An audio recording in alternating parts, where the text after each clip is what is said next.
Now, without further ado, please join me in welcoming Greg Overholt.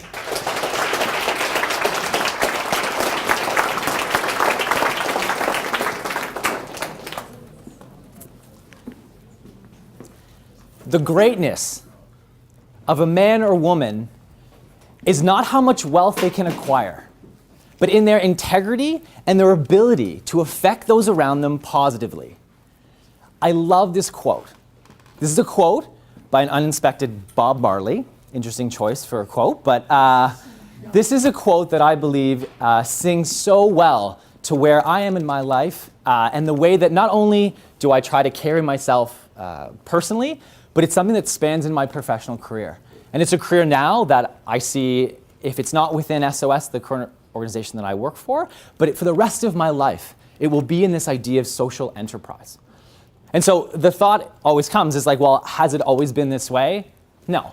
10, 15 years ago, when I was in university, this wasn't kind of the quote that really embodied me. And so what I want to talk to you guys about is about how redefining greatness through social enterprise. And so this has been a journey that takes now 10 years of the last 10 years of my life. And I want to walk you guys through some of those critical moments and times when I was able to see and reflect that that was a moment that totally redefined what I deem as being great. And I think it's looking back so far, I got to really see and get to see how much change one can take in themselves and in other people. And that's exactly one of the reasons why you guys are here, to actually keep pushing yourself and redefine what you guys deem as great.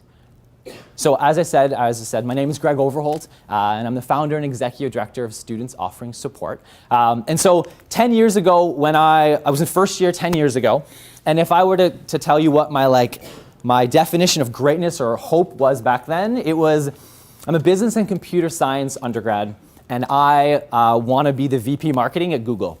I want to, run through the co-op program and get great experiences, and then I want to join the corporate world and climb fast. And yeah, I'd love to be the VP marketing at Google. Entering university, that was totally going through my head. And so in that university space, like so many of you guys, ambitious, really wanting to push themselves, really wanting to prove yourselves to your family, to your friends that you can really push yourself. And so that was exactly what happened to me 10 years ago. I tried to excel academically. I tried to get involved because volunteering had always been a big part of my high school, just because that was the thing to do, and I was volunteered. But when I realized that as I went through that first year at Laurier, I volunteered a bunch and I saw a whole bunch of different things. But the one thing that I realized is that there wasn't anything new, I guess you almost can say sophisticated, in the university space versus what I used to do in high school. How many people volunteered a lot in high school? Volunteers? Amazing. How many people still volunteer in university and do stuff? Amazing. I realized when I got to university is I was expecting that there would be more sophisticated models of charity or volunteering. But I got there, I realized a lot of people were still baking cookies, making grilled cheese, events that you would, tickets for friends and family to then generate money for charity or whatever. And I just thought, I feel like there's got to be better ways to take our time that is so valuable, as you guys all know, and actually go farther with it. And so after I finished my first year, I got some of my peers in my program and said, I would really like to try something different and create something here on campus that allows us to try out different things to push that bar. And so it was called the Bucks, which stands for Business and Computer Science Students, a really geeky club. Yeah, totally, because that was the double degree I was part of. And so when we got together, the biggest thing we realized was also there was an opportunity on campus to help students. Be it there was an opportunity academically, there was opportunity to help people develop. And so that's all we really knew at the start. We had no idea how we were going to do it. And so the first thing, as always, when it comes to really pushing yourself is, well, how are we going to get started? And so we tried to create a club, and we got rejected by our student union. We didn't really have good focus at the time. We knew we had great passion, but looking back, we didn't really articulate ourselves well. But all we knew we needed to push through. And so here's a picture of the very first day of Bucks the business and computing students, myself, Stu McKendry, and Dave Cameron.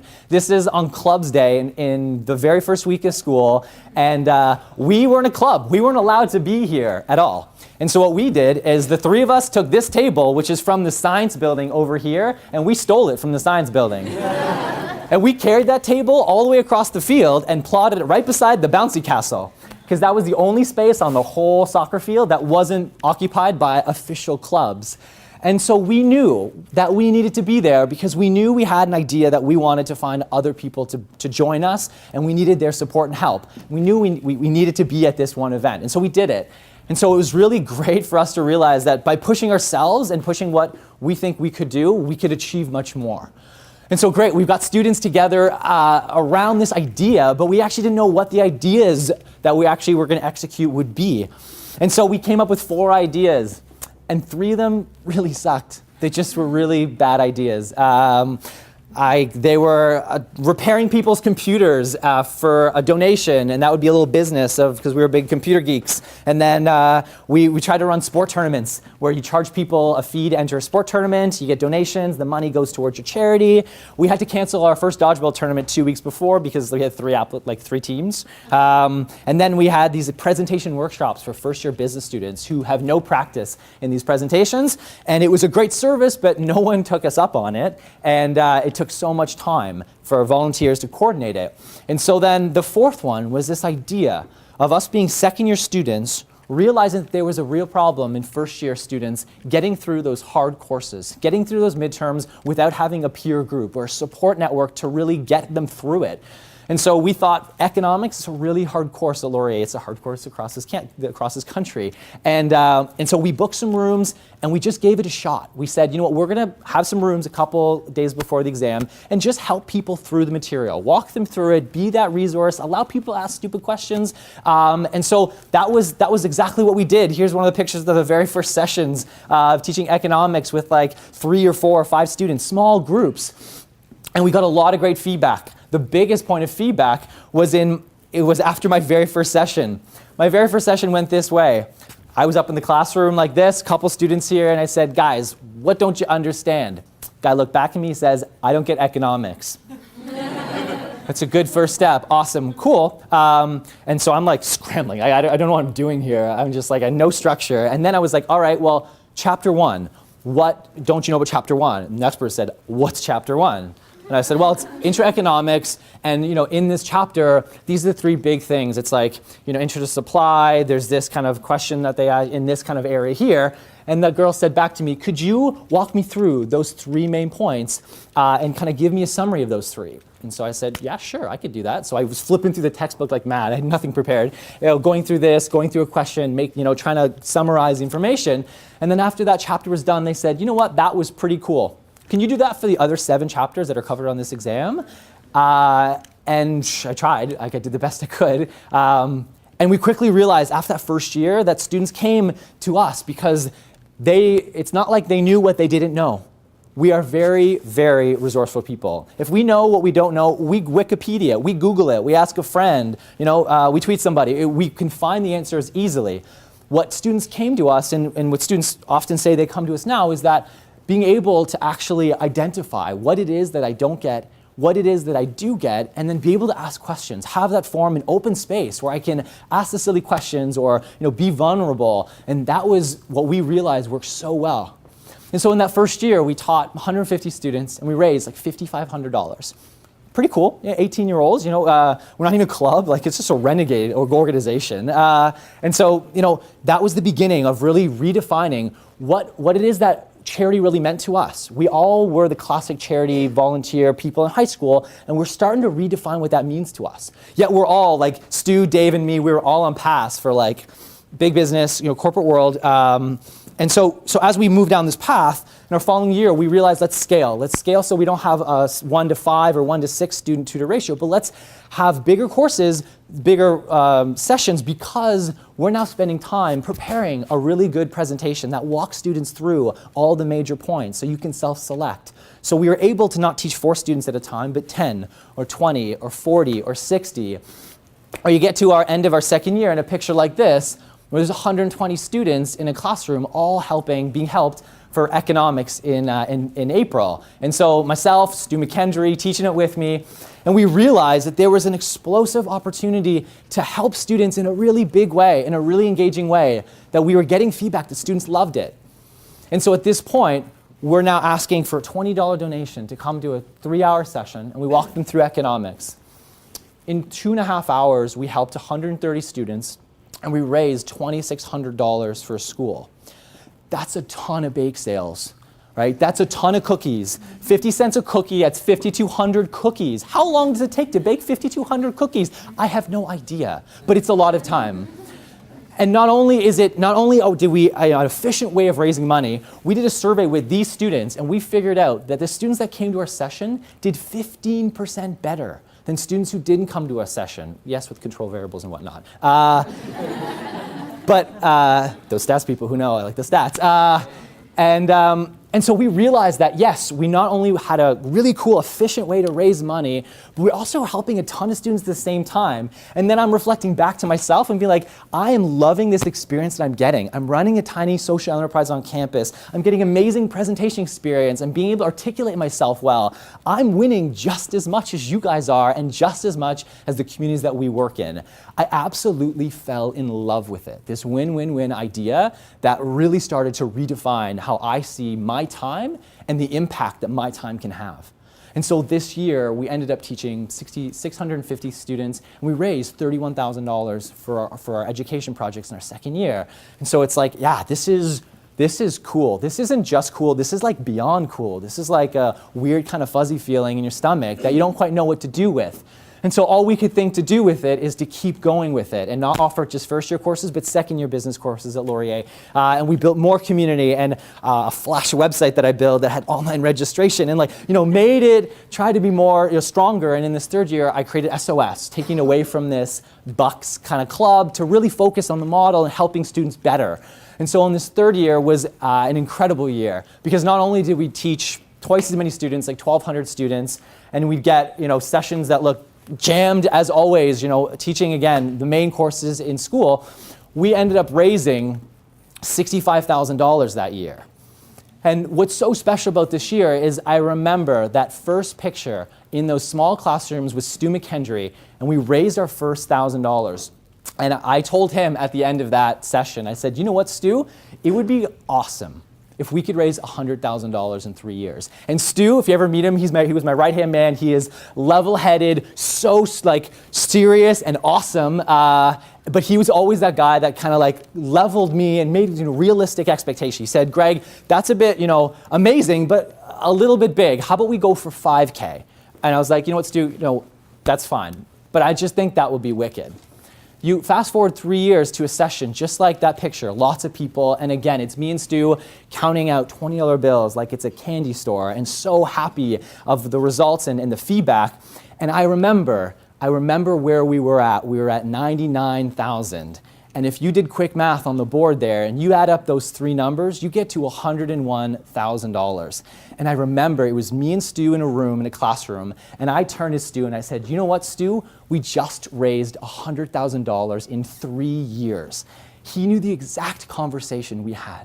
He put himself there and we just had this moment. It was like, we were too awkward to hug. We weren't bros to high five. We didn't pump. We kind of just we probably just let's get this money to the bank. It just was a moment that I remember in my life as being such a pivotal moment to reflect on what time can have and the impact it can have. And I looked at that moment and I'm like, yeah, that's cool. And that was wild. But what really made it real was that August. So that was, April at the end of the year. But I realized after these first 3 years of raising money and growing, the question for me and all of us was where is this money going? And so we knew we wanted to support children and education, because education was about this whole organization, about helping children and students have access to education. It's a huge power that changes poverty. It is, to my mind, a huge way to solve the idea or the issues of global child poverty. And so the first 2 years, we donated our money to other organizations because we were just a club. And so that was fun, but we realized we wanted to be part of that process. We wanted to be part of that to see how far our time could actually go. And so in this third year, we worked with an organization called Pro Belize, where I found them on the web. And I said, hey, we are an organization, some students, we want to come and actually find a community that we can invest in and go. And so after 12 months of planning, we actually made that a reality. In August of that year, I took 19 other Laurier students down with me to Belize, to the Calla Creek School. And it was myself, my girlfriend, still my girlfriend, Vivek, and 18 girls. This was the also point which I realized that girls are just better people than guys. They put themselves out there, they take the time and money to actually, put themselves out of their comfort zone. Girls just rock.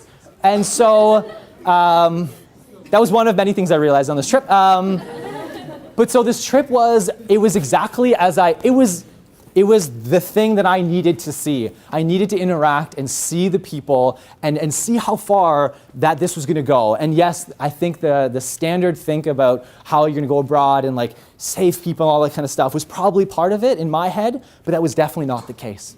The Calla Creek School people were the happiest kids and the happiest families I've ever met.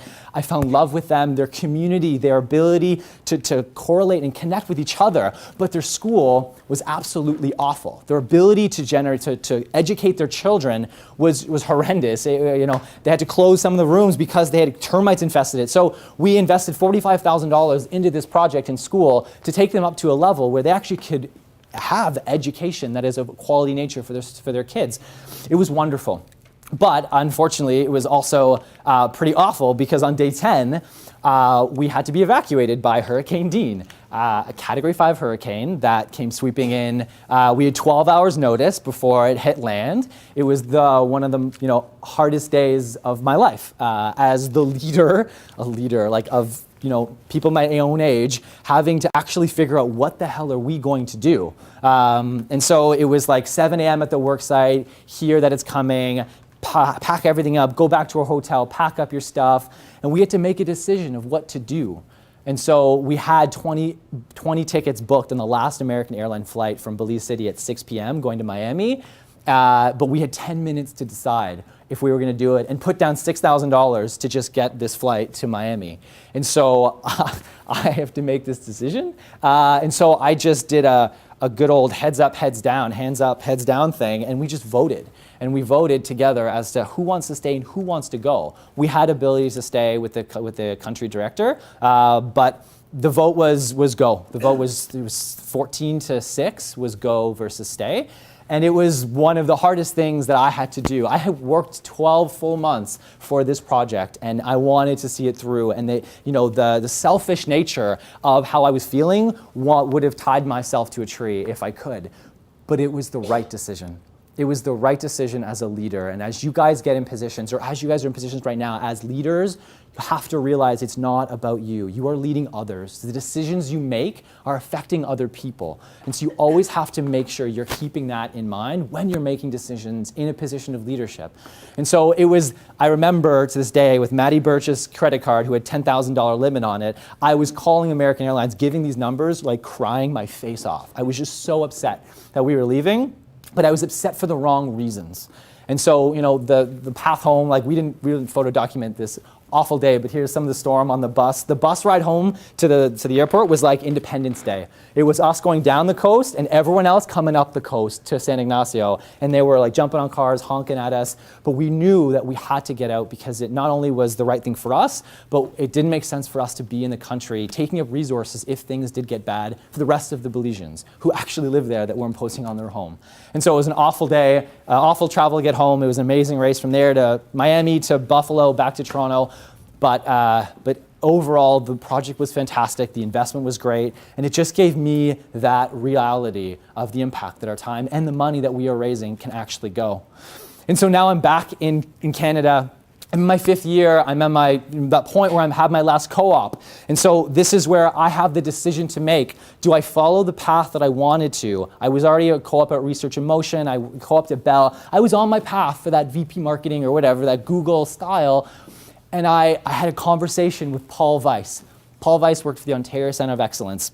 It's a funding organization in Ontario that funds early stage startups. And he saw an article about SOS, and he actually wanted to meet with me just because he liked what we were doing or something like that. And I told him my dilemma. I have this organization that I'm fallen in love with, and I can see the potential of helping other students across this country do something similar and really have a bigger impact than just at the Laurier campus. But I also have no money, and I'm really stuck on this path that what I defined greatness was taking back my job at Research in Motion, trying to get that next internship at Google, et cetera, and working through that path. And he said to me, Greg, I can get you $10,000 if you say today, you say no to your other co-op students, and you say yes to SOS for your last co-op term. He says, I have a program with an OCE that funds people just like yourself, and I can get you $10,000 like this. And so to me, that was one of the carrots that I needed to help redefine what I see as being that greatness. And so I left that conversation and I said, Paul, I'm gonna do it. I'm gonna do it. So I called my co-ops and I said, I'm actually gonna dedicate this co-op to starting SOS and seeing if I could build the model to help other students. And so I remember the next day is when I actually had to start my term or whatever. It was just me in my room. I got a call from Paul Weiss, my new best friend. Paul, talk to me. I just told RIM and I just told IMS that I'm not coming back to the co-ops. I'm ready to do this. I'm on this. And he says to me, Greg, I got some bad news. What do you mean, Paul, my new best friend? and he says, well, I talked to my director and he said that you don't fit. Like your social enterprise is like, it's not techie enough. It's not the stuff that we typically fund. And I said, Paul, what do you mean? I just said no to everybody. That risk-free co-op turn, that path that I had been pursuing, I just shut the door on it. And he says to me, it doesn't matter about the money. You have something that is so special that you need to do this. And I look back to that conversation and I loved that he put that carrot in front of my face, that $10,000 carrot, just dangling it there so that I would jump for it. And he helped me really redefine that path for me. And so I did it. And so now I'm doing it. I'm creating the business plan. I'm talking to people. I'm figuring out how do I make this happen. And so now that I have the money to actually start the organization, you just have to think more creatively. And so that's exactly what I did. How do I find money to start and create the charity and all that kind of stuff? There's these things called business plan competitions. How many people have heard of business plan competitions that exist in Canada? Awesome. They're really cool. Create a business idea, you pitch it, you get cool experience, great feedback. So I entered SOS into those. And so why not, right? I need the funds, let's give it a shot. And so I went to University of New Brunswick in that December, and they gave me a big check. They loved it. They loved what we were doing, and they decided to give me a Happy Gilmore-style check for $5,000. They loved the idea of how we could scale it. They loved the aspect of it. And through this process, I got some wicked feedback from these judges, these superstar executives who donated their time to give me some of their time. And so, great, I'm making it happen. I'm getting good feedback. I went to Queen's in like 2 months later. I second place, another $6,000. I've now beaten Paul Weiss's 10K. And in the process, I got to have so much interaction with CEOs and VPs who gave me great critical feedback. Like, why is your logo, you're not anywhere near water? Why do you have like a buoy on your logo? It's like you're an aquatics organization. And I realized it was an awful logo that I created. Awful. From that competition, I went home, got a graphic designer, and I created a new one with the house and the book and the upside down and the development. It's great. And so it's things like that made the path so much more worthwhile when it wasn't just a carrot that I just jumped at and got, but I actually really had to work a little bit for it. And so now in this process, I'm really loving this new shift and this idea. And so through this whole of my 5th year, it was all about how do I spend all my time on SOS? How do I get other students engaged? How do I figure out the model, the structure? Because I'm graduating in like 8 months. And that was exactly what I did. I graduated. Me, Stu McKendry, still with us, still studying for everything. He didn't stay with SOS. He followed a different path. But my path was dedicating myself to SOS. And I remember day one of after graduating, in my office being my living room, full time. And I didn't have a salary. It was September 2008, so it was when like the market went crazy and crashed, and so I lost a lot of funds and stuff. But it didn't matter. It didn't matter because of the definition of my greatness had nothing to do with monetary wealth anymore. It just didn't. It had everything to do with how I can help and positively affect those around me. and that was all I was all about. And so it was an awesome ride, a rocky ride. It's now been 5 years on that ride, which started with 10 chapters in 2008 and 150 student volunteers across Canada. We went from 10 to 17 to 21 to 25. We fundraised now, ever since the last 5 years, we've up to like $1.8 million that we fundraised for development projects. And building, supporting a movement of student volunteers everywhere who are making it their thing, who are possibly redefining what they deem as greatness because of a small interaction they have as a volunteer. Of the interactions you guys have here is part of that redefinition that you guys probably have talked about for the last couple days, right? And it's these experiences that you guys are putting yourself in are exactly the type of experiences that you should keep putting yourself in. Because if it wasn't for these experiences that I put myself in, I wouldn't be here today.